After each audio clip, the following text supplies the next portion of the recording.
When I found out that I had to go through in vitro 15 years ago, I felt guilty. I felt that something was wrong with my body. I felt that I was not perfect. I was upset on God because He sent me imperfectly to this world, and nobody was there to tell me nothing is wrong with you. How you manage infertility guilt? By right there, I tell you directly, by accepting right now that there is nothing to wrong with you. Nothing wrong with our body, nothing wrong with your mind, nothing. The opposite. When our bodies manifest or express to us something physically wrong, is because they are telling us, you need to pay attention to me. Something is not fitting. You are maybe doing too much exercise. It's just an example. You are maybe eating too much protein. Maybe you are eating too much carbohydrates. Maybe go and check if you have celiac disease. Maybe my body is allergic to gluten. Is nothing, absolutely nothing wrong. My case, and I give a little example, is that I had endometriosis. I never knew why, because nobody taught me that I need to pay attention on my periods. I need to know that my period's supposed to be regular. That it's not okay to have terrible pains and faint from the period cramps. That can be a sign of endometriosis or some kind of a PCOS. So if you listen to your body, there is no guilt, because when something comes up, you're gonna be able to take care upon it right now. So if I don't get pregnant, let me check. I'm gonna go and do my test in my hormones. Something is wrong, and anything that our body manifests to us can be fixed, even if it is true in vitro. My only choice was IVF. But there was a solution. Yes, more stressful. Yes, more anxious, more like with more adding to my normal life. But there was a solution. So don't take your infertility as something that is missing in your body, or that you are defective, or that you did something wrong that caused that. No, it's your body talking to you. So let me check what I can do to improve this and make it better.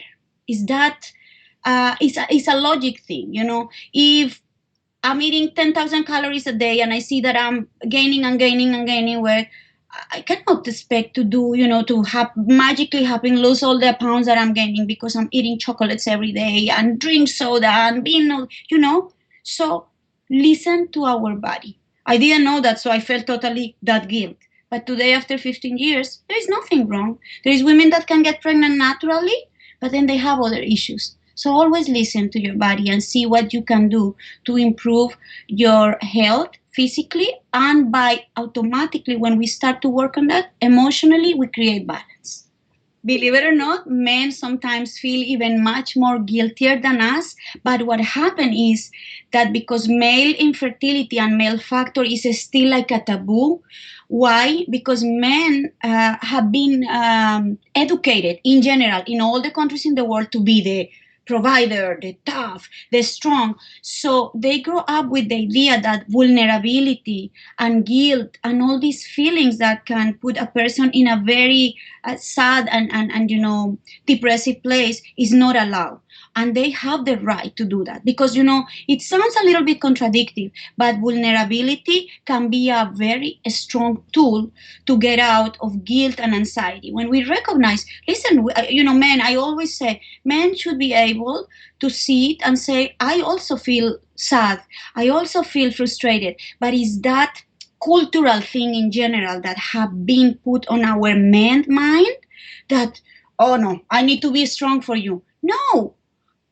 If you want to cry with me, that is going to help me too. That is be strong if you show me too that you feel kind of frustrated or sad. So I will say it's more in men, but because they are rational and they feel scared that maybe their masculinity, something is there. So as if you have a partner, if your partner, you need to communicate and tell them it's okay to feel vulnerable. It's okay to feel that guilt too. Why not? And also look into yourself, within your body, what you can do to improve your health and help your other half in walking this journey.